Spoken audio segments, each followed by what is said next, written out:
Hello, everybody. Welcome to The Upbeat. This is the Robots on the Road edition. The Upbeat is a podcast that we do that covers nice things, happy things.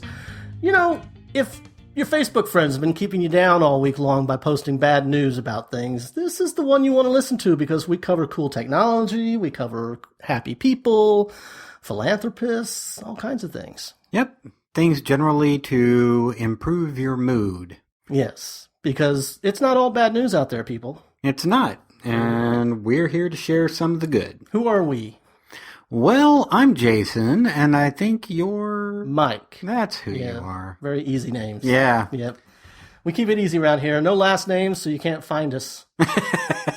Just in case. But you can send us email. Yep, absolutely. And you can send us notes and comments and such. Yes, if you have suggestions for improvement, we are going to be experimenting with the format, and we'll see what happens.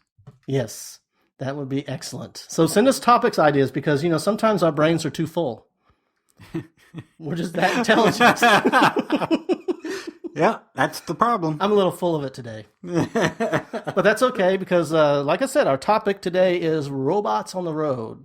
Yeah. And, you know, there's been a lot of automated technology in cars coming up for a long, long time.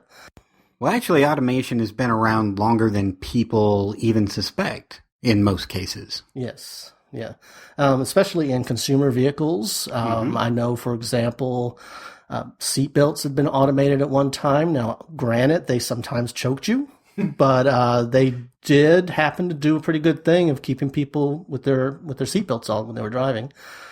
It was a good transition thing going from no seatbelts required to seatbelts required.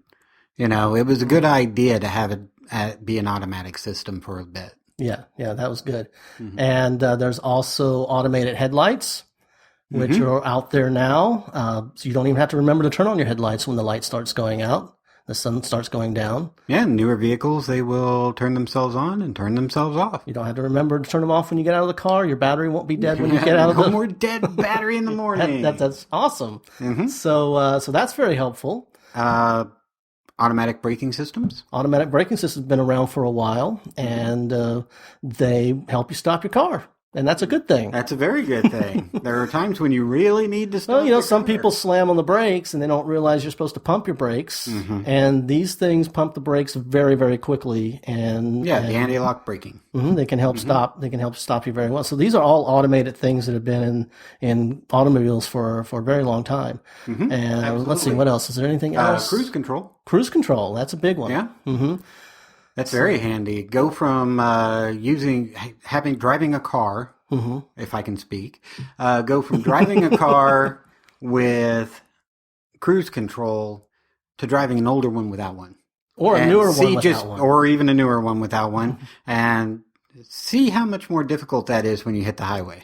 Yeah, and keeping that constant speed. In fact, I get behind a lot of people right now that apparently don't know how to keep a constant speed. They don't realize they're going up a hill. Or down a hill. Right. And so, cruise control, very helpful invention as long as you're not using it as an autopilot. Because it is not a robotic system. It is an automated system, not a robotic system. That's correct. But the robot systems are coming. They are. Yes. Tesla has rolled out their automated system, semi-automated system. Yeah, it's more than an assisted driving system. Mm-hmm. Apparently, the Model S has been capable of this for a pretty long time, and they just recently gave out an update to the system in the car, the computer system in the car, that enabled a lot of these functions. Right. Well, apparently, almost everything in the car is controlled by computer, so all it required was a software update. Yeah. So now steering and braking and various other functions, even your blinkers, can be controlled by the computer. Yeah. And basically, it's got a lot of sensors all around the car. Mm-hmm. LiDAR, radar, cameras, any kind of system that helps it determine what direction it's going, where the lane is, how close cars are around it and everything. Mm-hmm. So it can determine when to stop. when it might need to change lanes. It'll even change lanes, which is actually pretty impressive. And I saw one video where one gentleman was very, very frightened when it was changing lanes. I'm sure. As a first-time experience, that would be terrifying. Yeah. One thing people need to be aware of is it doesn't read signs or traffic lights. That's correct. It's just assisted driving, so you still have to be watching what it's doing and keeping track of where you are. It's going to pace the car in front of you, so if that car starts speeding, guess what's going to happen? A red light. Yeah. You're going to go through So a red light. you need to be paying attention and take control if that starts to happen. Yes. And, of course, they're doing the assisted driving because this is a consumer-level thing. Mm-hmm. And they don't want to roll everything out at once. It's apparently difficult enough for people to take on just the functions that they enabled right now. People probably are going to need to have different kind of driving lessons to be able to use these automated cars as they get more improvements. I'm sure they will. And right now there are regulations in place for self-driving cars that Tesla is trying to fit within those restrictions. Mm-hmm. So that people don't have to get special licenses at the moment, and Yeah. So that's one level of this. Of course, in the consumer level thing, you have the regulations and everything to look into. Most people look at these things as a way for them to be putting on makeup or reading the newspaper or their tablet or playing around on a video game or something while they're driving. That's just not going to be the case for a long, long time. Right. It's definitely not something you should be doing on the road at the moment. Robots are not. Mm-hmm. Yeah. But in the Netherlands, they have just put in something, or it's starting in November, a thing called the WEpod.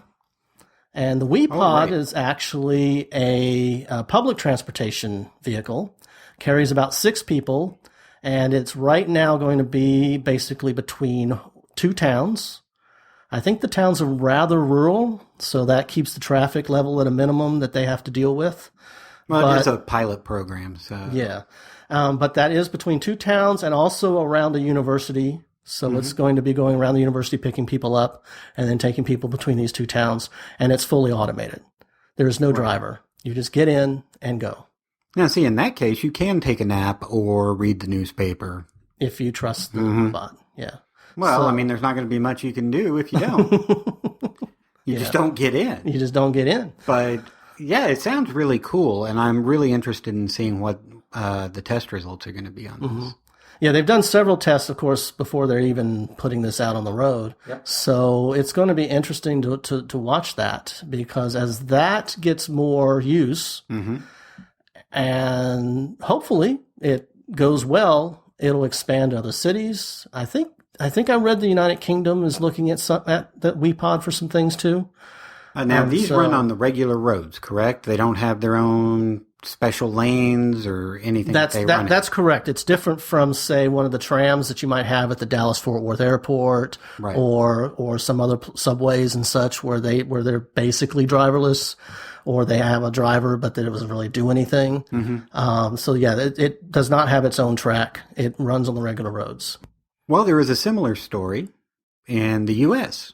Florida has trucks that are completely driverless. Yeah, the Florida trucks are actually construction vehicles, and they are completely driverless, which is excellent.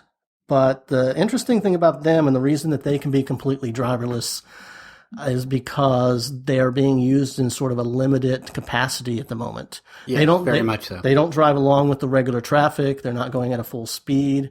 They're basically the crash barrier trucks that you see around construction workers that follow along with them while they're putting lines on the road and such. So they're moving very slowly, or they can be moved remotely.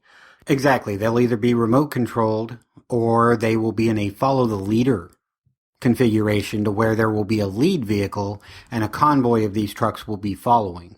The interesting thing is that previous to this, these trucks had a driver, and this driver was putting his life in danger. Yes, he's in harm's way because it's a crash truck. It's there specifically to keep other cars from crashing into construction workers. But he's in the truck. He's in the truck, so he gets hit. Well, I mean, his whole job is sitting there waiting to see if somebody's going to crash into him. Yeah, which is not a or fun her. thing. I'm Yeah. Being genderist here.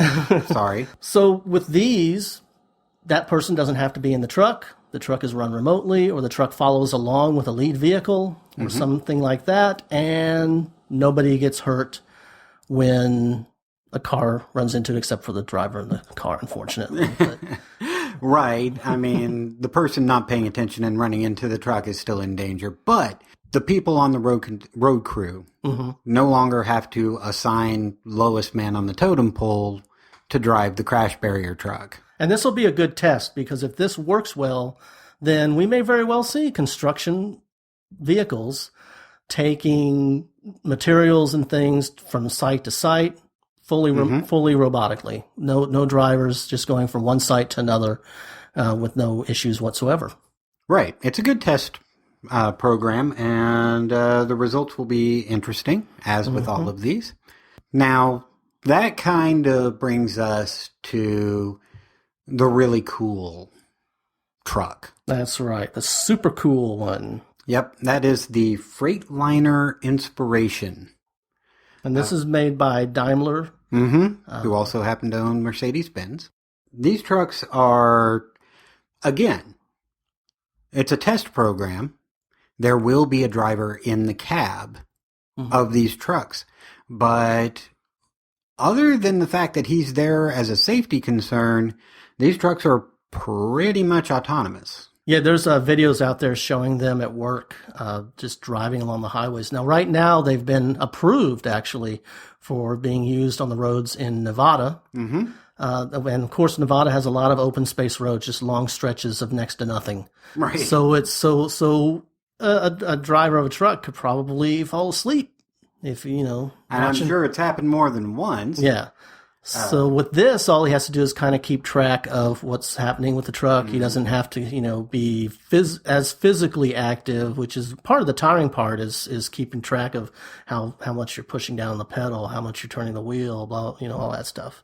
One of the reasons this truck is so cool is because of the safety concerns. People worry about robotic trucks and such, but if you look at the numbers, the most recent census data that they have is from 2012.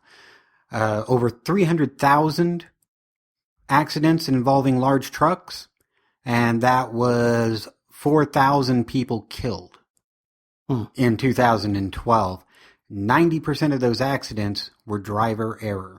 Taking that out of the picture, you can see the drop in the number of accidents that's likely to happen. And it's not just the driver error of the truck, it's also the driver error of the cars around the truck. Because, little cars, they'll cut in front of the trucks, they'll do anything, and that causes the driver in the truck. They might miss it. They might not see the car. Whereas, right, and you have human reaction time. Whereas with this, you've got a computer reaction time. You've got a lot of sensors that are looking 360 degrees at once. This truck even can tell if there's an emergency vehicle coming, and it can hear the vehicle coming before the person in the truck does and pull over. Yeah, which is vehicle. Absolutely amazing. Now, there's been some concerns among some people, mainly unions and such, talking about a problem with jobs. Obviously, a robot truck may not need a driver eventually. It's a valid concern. But that is probably not going to be an issue for several years. Estimate 15, 20? Yeah, most of the things I've read said that. In fact, it's probably going to be a good 5 years before we even see more of these on the road. And that'll be at the level that Nevada's doing it, where they just let them out there, but there's still going to have to be a driver in the seat. Yeah, Germany is doing, they're about to start a test program over there as well. And believe that they're still requiring drivers as well. So, even internationally, I don't think this is going to affect jobs right away. Yeah. And that means that you've got a good 15 to 20 years before it even starts affecting jobs that support the truckers, the maintenance people, the builders, the roadside conveniences. Honestly, most of those, other than the roadside convenience ones, aren't even going to be affected when we go to fully robotic trucks. You're still going to need maintenance. You're still going to need builders. Absolutely. Yeah. Now, conveniences, if there's no driver, obviously that takes a hit. There's